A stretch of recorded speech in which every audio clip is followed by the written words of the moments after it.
Welcome to this episode of the Hook Pod with Chunk and the Chippy.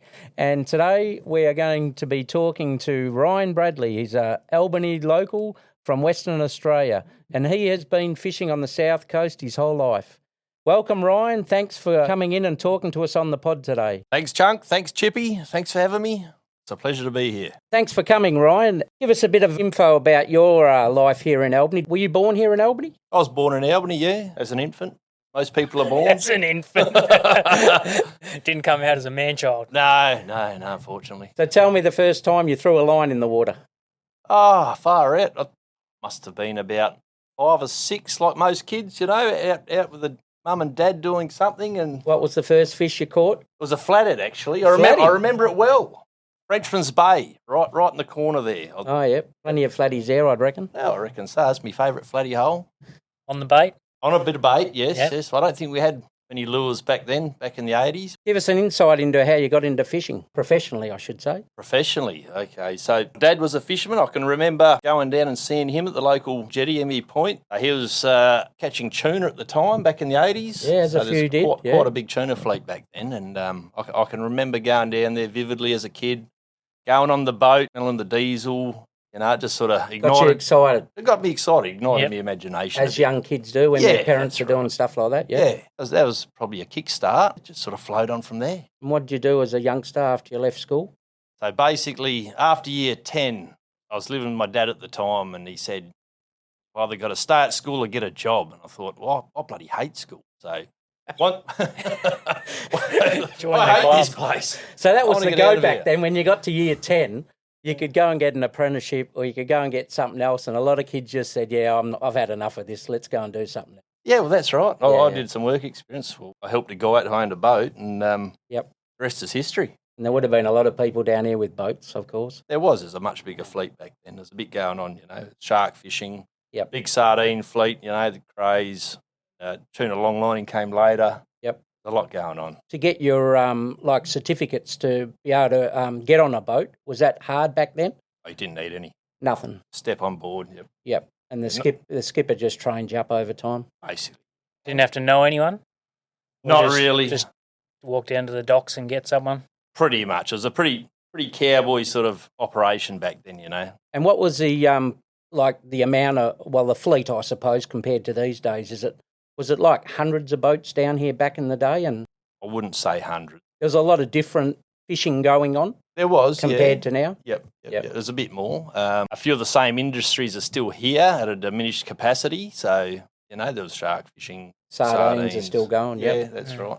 They had an issue a little while ago about viruses and things like that, but Yeah, they're yeah. still going now. As we find, you know, having our business, there isn't a lot of people down here, and you do have to you sort of work on it pretty hard to get fish in the door. Yeah, that's right. You know, why do people go away from fishing? Is it because of the money, the money's hardness good. of the life?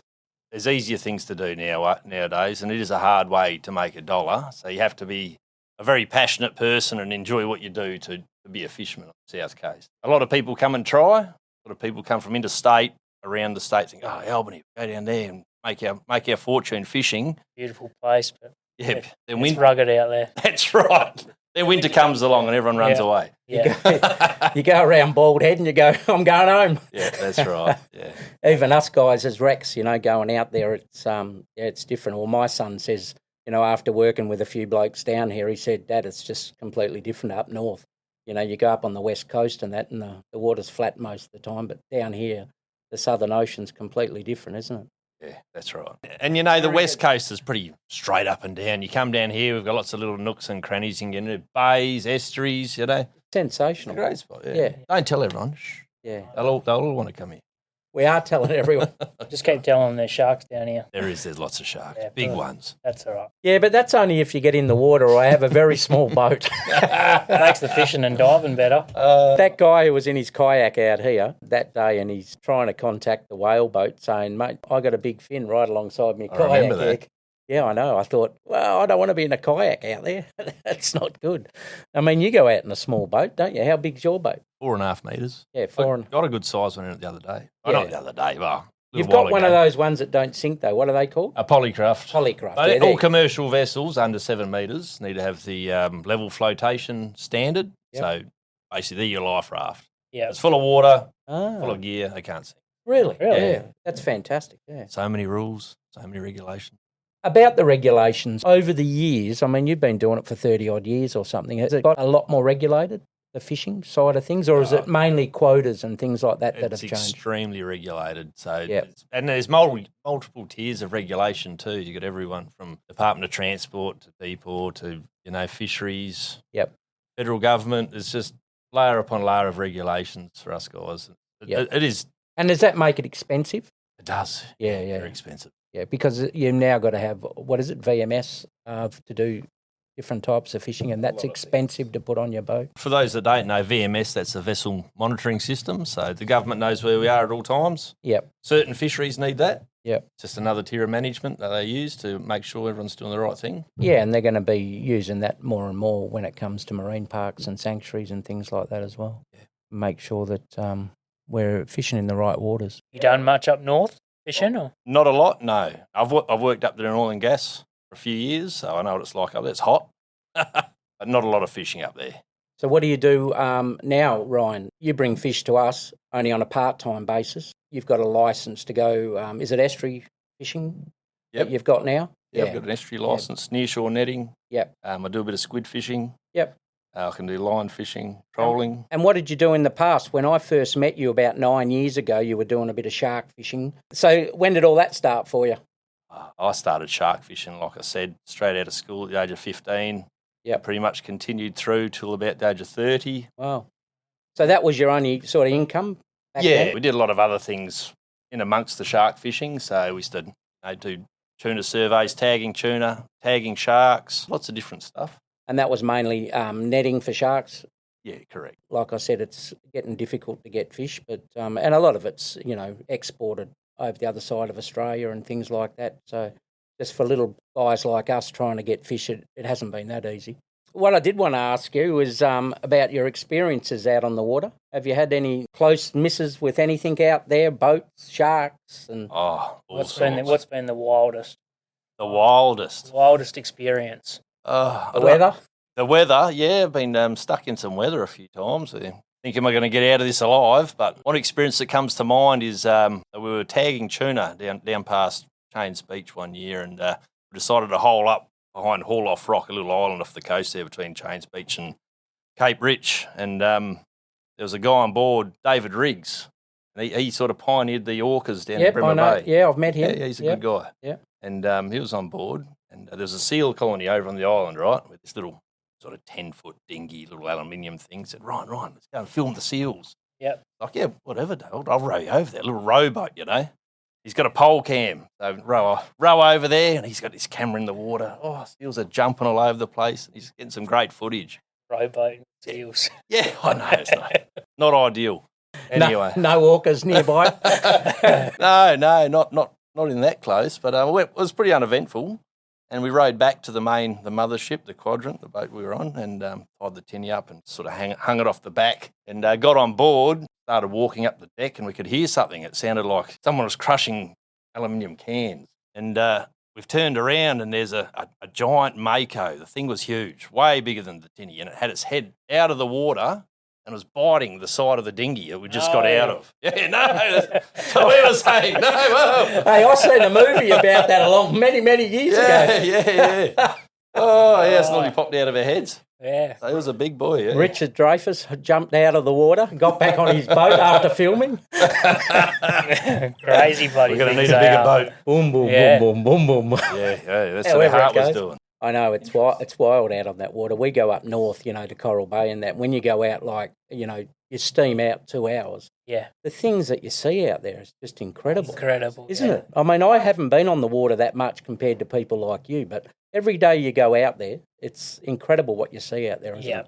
And, that's what draws the fishermen back, It's sort of, you got to have a passion for it and a love for it. And, the things that you see, you just, you don't get to see that any other place. And not everyone gets to see that sort of stuff, And because of the hard work, if you don't have that passion, you're not going to go and do it because it is hard work. Getting up 2, 3 o'clock in the morning, getting out there and coming in. I mean, I know some guys, they get up and they're back in at 8 o'clock at night, after they've driven back into town and then they've got to unload the next day. And It is. It's hard work. So what drew you to the Southern Seafood Producers Association? You're very passionate.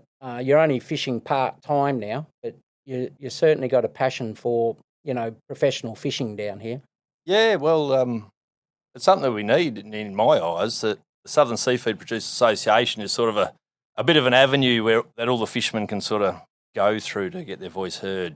One person is trying to petition a MP or a local member of parliament or try to get something changed. They're sort of going to get brushed to the side a bit. So with the Southern Seafood Producers Association, we can have a combined voice and push our agenda a bit.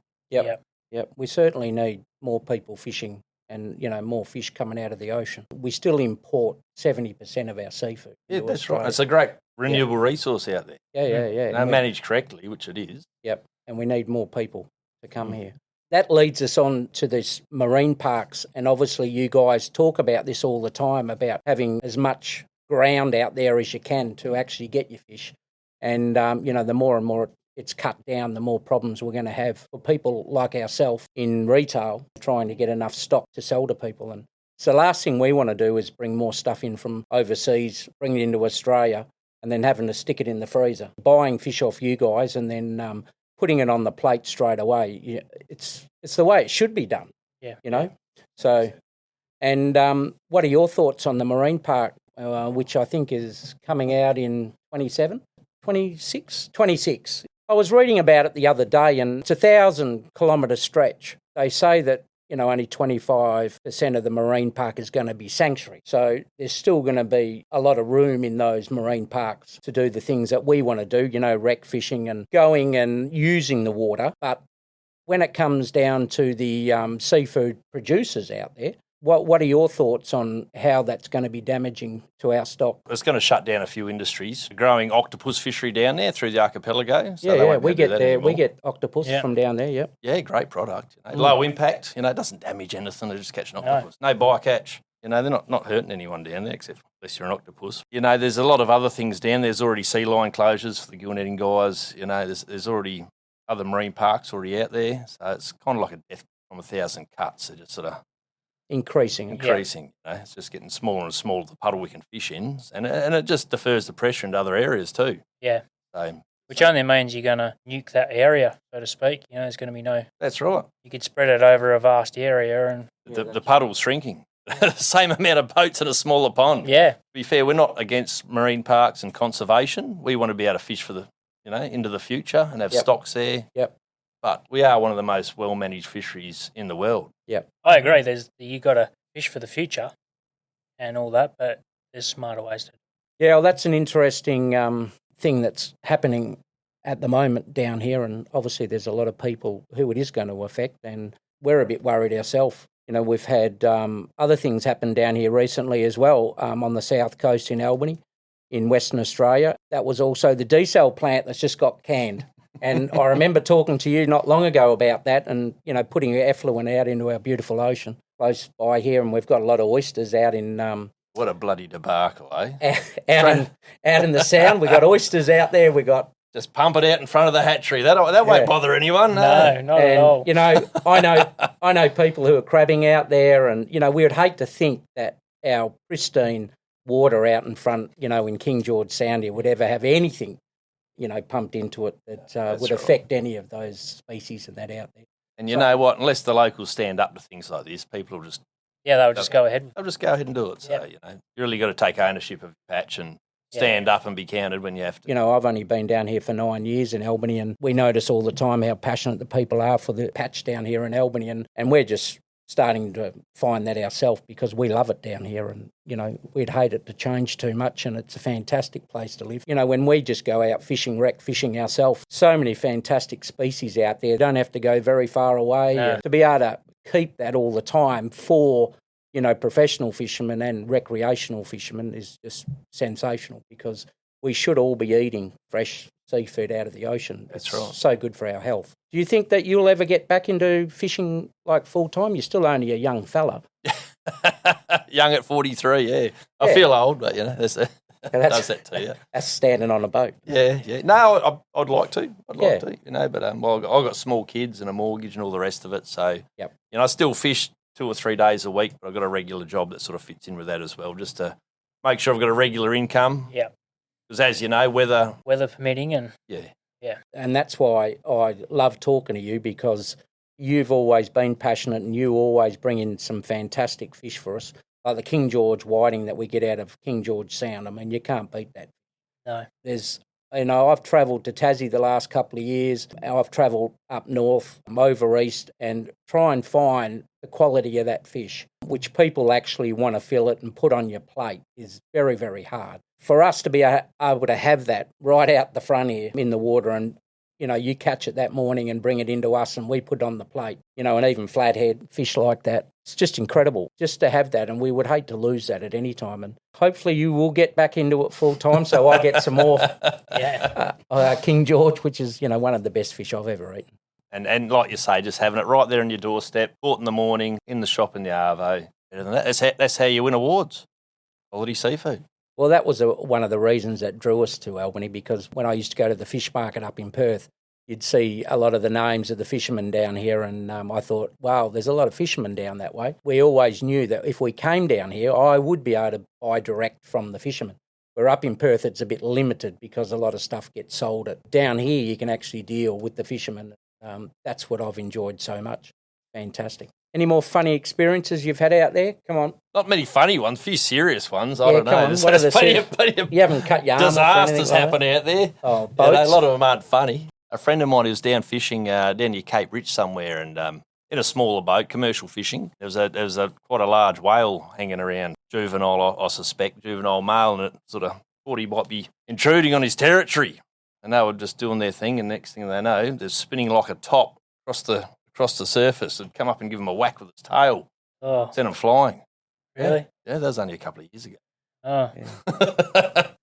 There's a lot You're not looking too impressed there. No, that reminds me. He's only got a small boat. Yeah, well, no, that reminds me. it's a dangerous place. I was up Dirk Hartog at the start of last year with your son, Brad. Yeah. We just pulled up from this spot because we sort of got sharked out of it, and there was tuna busting up, so we went for a trawl, and then this next minute the whole ocean lit up like a square kilometre, and there was sharks jumping, there was tuna jumping, and there was whales jumping like everywhere. And I just remember Brad just looking at me and the other bloke we were with. He's like, "These two just sort them rods out, and I'm just hammering tongs here, and hopefully we don't get a whale on us." We're getting out of here. It was just unreal, and it's just like that. Let's get out of here. It was crazy, and it just happened like that, But so incredible to see at the same time, and you're shitting yourself, and you want to go back and see it again. Albany's had quite an interesting history, hasn't it, with the whaling and everything. I remember that as a kid. I think it closed in 78 or something like that, but I do remember seeing it all. And You remember the smell, Shane? no. You don't? What I hear, that sticks with a lot of people. I only ever saw it on TV because, right. back because I was in Perth. But I always thought that when we came down here, it'd still, I was hoping that it'd still be going just to see it, but I didn't want it to be going because I don't like anything getting killed like whales. It's an incredible history down here in Albany. Do you know anything about it at all? I've got a few bits of whaling stuff at home. I've got a flensing knife and an old harpoon, just stuff I've collected over the years, a few teeth. Yeah.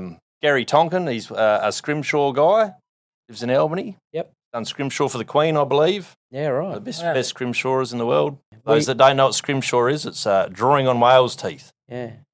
That's something special, isn't it? Absolutely. You'd have to, it's pretty fine writing, isn't it? All right, Ryan, what is your favourite dish? My favourite dish? Fish dish, obviously. Well, it can be anything. My favourite dish? Oh. Give us your fish dish first. Well, I like a pretty simple one. One of my favourite fish to eat is just the humble herring. Mm-hmm. Absolutely love them. Plenty of flavour, they're readily available.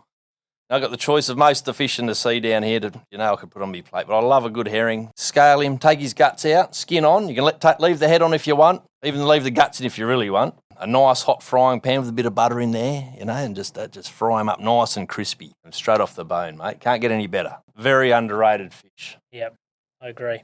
And what about other types of food? Oh, far out. And anything my missus cooks, mate. She's smart man.